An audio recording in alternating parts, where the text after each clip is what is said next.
दोस्तों आप सबका हमारे एक नया वीडियो में बहुत बहुत स्वागत है। दोस्तों आज के वीडियो में हम बात करने वाले हैं कि जो रेलवे ग्रुप डी का जो मामला है जो कोर्ट में चला गया है, क्या मामला है, अब तक क्या इस पे एक्शन हुए हैं, क्या क्या बातें हुई है, वो सारी बातें हम इस वीडियो में चर्चा करने वाले हैं।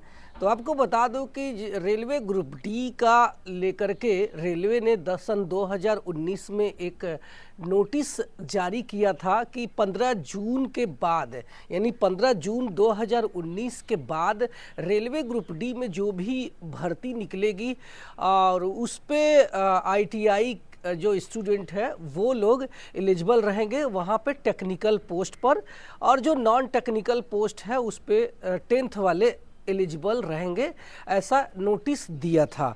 तो आपको बता दूं कि रेलवे में जब वैकेंसी ग्रुप डी की आती है तो उसमें लगभग 80% जो पोस्ट होते हैं वो टेक्निकल पोस्ट होते हैं, चाहे आप लोकोमोटिव शेड को ले लें, चाहे वो वर्कशॉप वाली पोस्ट ले लें। इन सब पोस्ट पर जो है आईटीआई जो स्टूडेंट है उस पर, चूँकि ये टेक्निकल पोस्ट है इसलिए बताया था कि आपका टेक्निकल जो है पोस्ट पर आईटीआई वाले भर्ती लेंगे। बाकी जो पोस्ट है जिसमें कि पॉइंट्समैन वगैरह या फिर ट्रैक मेंटेनर ग्रेड 4 रहेंगे, तो इसमें 10th वाले एलिजिबल रहेंगे, ऐसा किया। और उसमें लगभग 20% जो है 10th पास वाले रहते हैं और 80% वाले आईटीआई वाले रहते हैं। तो जब ये नोटिस आई तो बहुत सारे बच्चों ने आईटीआई कर लिया ताकि हमें रेलवे में एक नौकरी मिल जाएगा आसानी से, क्योंकि जब रेलवे ग्रुप डी की भर्ती आती है तो वो लाखों में आती है। तो उसमें क्या, आईटीआई अगर कर लिया तो कट ऑफ कम चली जाएगी और आसानी से नौकरी मिल जाएगी। तो इस वजह से बहुत सारे बच्चों ने आईटीआई कर लिया और इस समय लगभग 40 लाख बच्चे आईटीआई करके बैठे हुए हैं रेलवे में और भी दूसरे डिपार्टमेंट में जो है नौकरी पाने के लिए प्रयासरत है, जो कि बहुत सारे जो है संस्थानों में आईटीआई वाले नौकरी पा रहे हैं और कर भी रहे हैं। तो ये मामला इतना कोर्ट में कैसे चला गया है इसके बारे में थोड़ा सा समझते हैं। तो रेलवे ने एक कैलेंडर जारी किया और उस कैलेंडर के आधार पे बताया कि हमारी जो रेलवे ग्रुप डी की भर्ती निकलेगी वो अक्टूबर से लेकर दिसंबर के बीच में ये हमारा रेलवे ग्रुप डी का जो भर्ती रहेगा वो निकलेगा। उसमें मिनिस्ट्रियल एंड आइसोलेटेड कैटेगरी भी रहने वाली है। तो दिसंबर में 28 दिसंबर को रेलवे ने एक शॉर्ट नोटिस जारी किया जिसमें बताया कि हम रेलवे ग्रुप डी की भर्ती निकालने जा रहे हैं। अपने कैलेंडर के आधार पे 32,438 पदों की भर्ती निकलेगी। ठीक है, उसके बाद ये 2 जनवरी 2025 को रेलवे ने एक नोटिस जारी किया कि अब जो है जितने भी रेलवे ग्रुप डी में भर्ती होगा उसमें सारे पदों पर, रेलवे ग्रुप डी के सारे पदों पर सिर्फ 10वीं पास 10th पास वाले एलिजिबल रहेंगे और आईटीआई एक कंपलसरी नहीं रहेगा। हाँ, आईटीआई वाले भर सकते हैं। इससे परे रेलवे का जो अप्रेंटिस छात्र है जो रेलवे से अप्रेंटिस किया है उसके लिए हम 20% का जो रिजर्वेशन है उसको देंगे, क्योंकि हमने रेलवे से उनको ट्रेनिंग दिया है। और अप्रेंटिस वालों को बता दूं कि पहले के टाइम में ऐसा होता था कि रेलवे अप्रेंटिस जैसे ही वो कर लेते थे तो उनको जो जनरल मैनेजर का पावर होता था उसके ज़रिए वो लोग बिना रिटन एग्ज़ाम दिए एज पर जो है सीरियल से रेलवे में उनको ग्रुप डी की नौकरी दे दी जाती थी। तो उनका भी मामला कोर्ट में चल रहा था। तो इस वजह से रेलवे ने डिसाइड किया है कि उनको 20% का आरक्षण दे देंगे, जिससे कि वो आसानी से हम रेलवे में उनको हम ले लेंगे। बैकडोर एंट्री इसको बंद कर देते हैं, डायरेक्ट रेलवे के एग्ज़ाम में दे देते हैं, जिससे 20% का आरक्षण उनको मिल जाएगा। तो रेलवे अप्रेंटिस वाले तो इस तरीके से आते हैं। लेकिन जब आईटीआई वाले छात्रों को लगा कि ये सिर्फ 10वीं अगर किया है तो हमने जो आईटीआई किया, जो कि नोटिस इन्होंने दिया, उसका क्या, उसके वजह से तो हमारा पूरा लॉस हो गया। इस वजह से जब नोटिस आई कि हम सिर्फ 10वीं वालों को लेंगे और आईटीआई बहुत कंपलसरी नहीं रहेगा, हाँ आईटीआई वाले भी एलिजिबल रहेंगे, तो फिर ये नाराज़ हो गया। और इस नोटिफिकेशन जब हमारी आई, नोटिफिकेशन 22 जनवरी को ये नोटिफिकेशन आई है और 23 जनवरी से रेलवे ग्रुप डी का फॉर्म भरना स्टार्ट हो गया है। तो उसके बाद ये आईटीआई के जो बच्चे थे ये अपने ग्रुप बना करके अपने जो है कोर्ट में मैटर डाल दिया। अब कोर्ट ने हाई कोर्ट में मैटर चला गया, तो हाई कोर्ट के जो जज साहब है वो अपने जो रेलवे के वकील हैं उनसे थोड़े नाराज होते दिखे कि आपने जब बोला था कि रेलवे ग्रुप डी में आईटीआई लागू रहेगा तो आपने फिर अचानक 10वीं पास का फैसला कैसे ले लिया। इससे लाखों बच्चों का भविष्य जो है अंधेरे में चला गया है। और आपने सुप्रीम कोर्ट का जो जजमेंट है, जो सुप्रीम कोर्ट का जो आर्डर है जिसमें बताया गया है कि जब भी कोई नोटिफिकेशन आएगी उस नोटिफिकेशंस के बाद आप जो है क्वालिफिकेशन में बदलाव नहीं करेंगे। और आपने जो नोटिफिकेशन दिया था वो 28 दिसंबर 2024 में दे दिया था और आपने जो अपने क्वालिफिकेशन में बदलाव किया है उसके बाद यानी 2 जनवरी 2025 में दिया है। तो ये सुप्रीम कोर्ट के आदेश का उल्लंघन है, ये आदेशों की अवमानना है।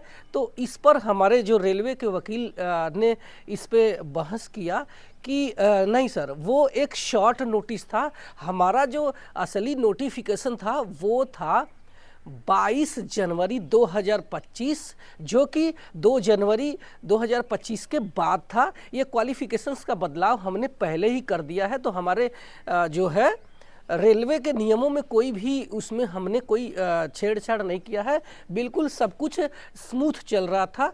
तो इस पे जो है रेलवे के वकील बहुत अच्छे से साथ तैयारी के साथ में नहीं गए थे।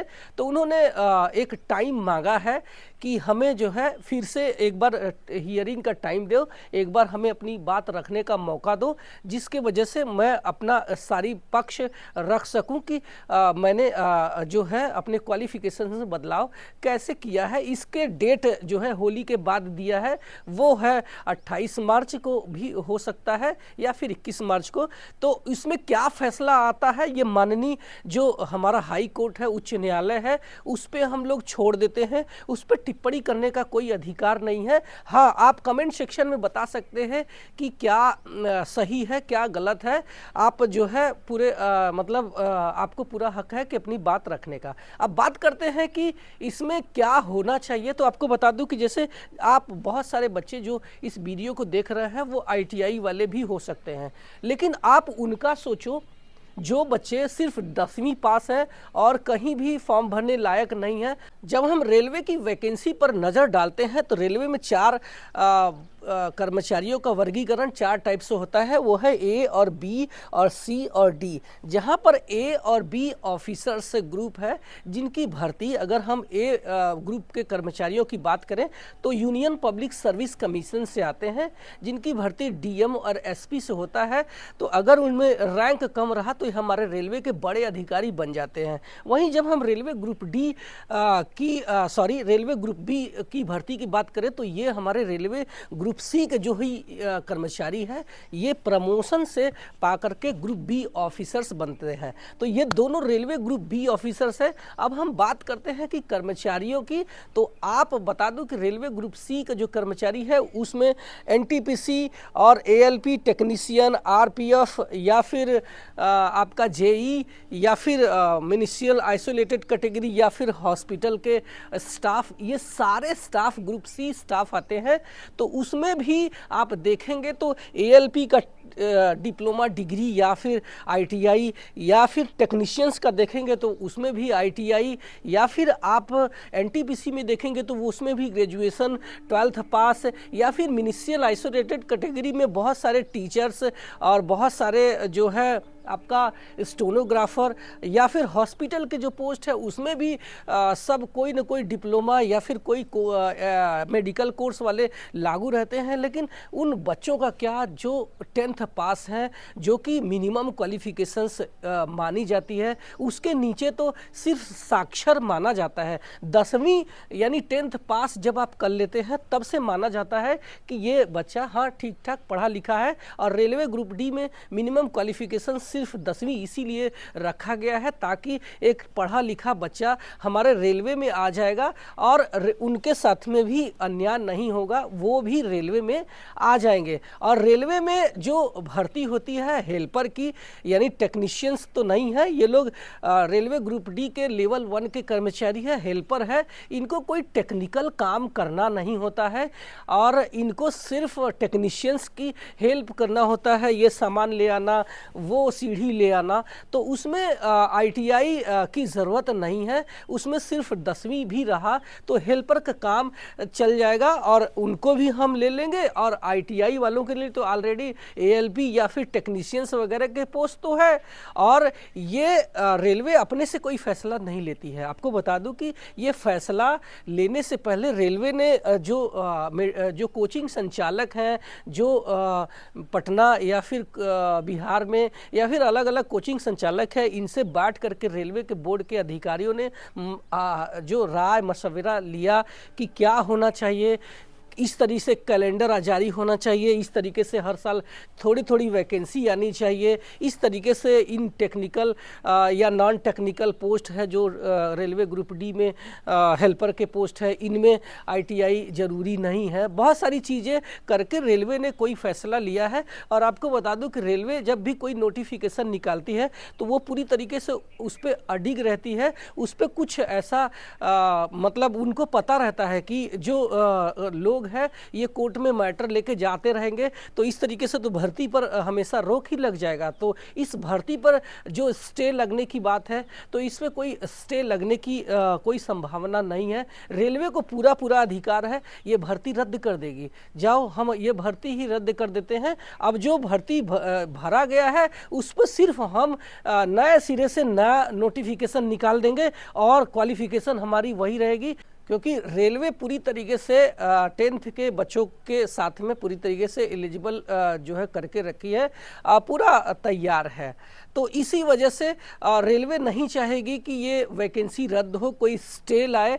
और हाँ, हो सकता है कि इस वैकेंसी में बदलाव हो जाए, वैकेंसी बढ़ घट सकती है। रेलवे को पूरा अधिकार है इस वैकेंसी को बढ़ाने का, इस वैकेंसी को जीरो करने का पूरा अधिकार है। हाँ, कोर्ट को भी ये अधिकार है कि अगर रेलवे या फिर कोई और संस्था या फिर सरकार कुछ भी गलत करती है तो माननीय कोर्ट को पूरा अधिकार है कि उस पर रोक लगाने का पूरा अधिकार कोर्ट को भी है। तो कोर्ट हो सकता है कि इस पर स्टे अगर करते हैं तो रेलवे को पूरा अधिकार है कि ये वैकेंसी रद्द कर दे। लेकिन अब इस पर हम जो है ज़्यादा टिप्पणी नहीं कर सकते हैं कि आगे आने वाले दिनों में क्या होगा। इस पर आप अपनी राय कमेंट सेक्शन में ज़रूर दे सकते हैं। ये हम माननीय उच्च न्यायालय पर छोड़ देते हैं कि वो लोग क्या डिसीजन देते हैं, इस पे उनका डिसीजन सर्वोपरि होगा। Thank you so much. आप मेरा ये वीडियो देखें और आप मेरे चैनल पे पहली बार आए हैं तो सब्सक्राइब करके जाना, क्योंकि मैं यहाँ सिर्फ आपके फ़ायदे की बात करता हूँ। Thank you so much.